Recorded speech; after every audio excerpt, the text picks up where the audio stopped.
અંકલેશ્વર નગરપાલિકા દ્વારા સ્વચ્છતા અભિયાન અંતર્ગત સિંગલ યુઝ પ્લાસ્ટિકના ઉપયોગ પર પ્રતિબંધ અંગે જનજાગૃતિ ફેલાવવા વિશેષ અભિયાન હાથ ધરવામાં આવ્યું હતું। આ દરમિયાન શહેરના 3 રસ્તા શાક માર્કેટ વિસ્તારમાં સફાઈ કામગીરી પણ કરવામાં આવી હતી। નગરપાલિકાના પદાધિકારીઓ અને અધિકારીઓએ વેપારીઓને સિંગલ યુઝ પ્લાસ્ટિકના નુકસાન અંગે માહિતગાર કરી તેનો ઉપયોગ ન કરવા સૂચના આપી હતી। ચકાસણી દરમિયાન વેપારીઓ પાસેથી અંદાજે 10 કિલો જેટલું સિંગલ યુઝ પ્લાસ્ટિક જપ્ત કરવામાં આવ્યું હતું।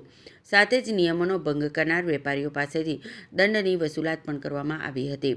આ પ્રસંગે નગરપાલિકાના પ્રમુખ જિગ્નેશ અંધાડિયા, ચીફ ઓફિસર કેશવ કોલડિયા સહિત સભ્યો અને જિલ્લા ભાજપ કોષાધ્યક્ષ જગદીશ શાહ તેમજ પાલિકાના કર્મચારીઓ ઉપસ્થિત રહ્યા હતા। તેમણે નાગરિકોને વેપારીઓને શહેરને સ્વચ્છ, હરિયાળું અને પ્લાસ્ટિક મુક્ત બનાવવા માટે સહયોગ આપવા અપીલ કરી હતી।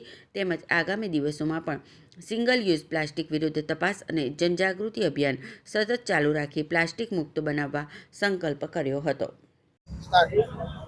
આજ રોજ અંકલેશ્વર નગરપાલિકા દ્વારા સ્વચ્છતા અભિયાન દરમિયાન 3 રસ્તા માર્કેટ પાસે આજ રોજ નગરપાલિકાના સભ્યો તથા સંગઠનના સભ્યો દ્વારા સાફ સફાઈ અભિયાન કરવામાં આવ્યું અને એ સાથે જ આજ રોજ માર્કેટમાં સિંગલ યુઝ પ્લાસ્ટિક જે કરતા હતા તે વેપારીઓને અંકલેશ્વર નગરપાલિકાના કર્મચારીઓ દ્વારા દંડ ફટકારવામાં આવ્યો।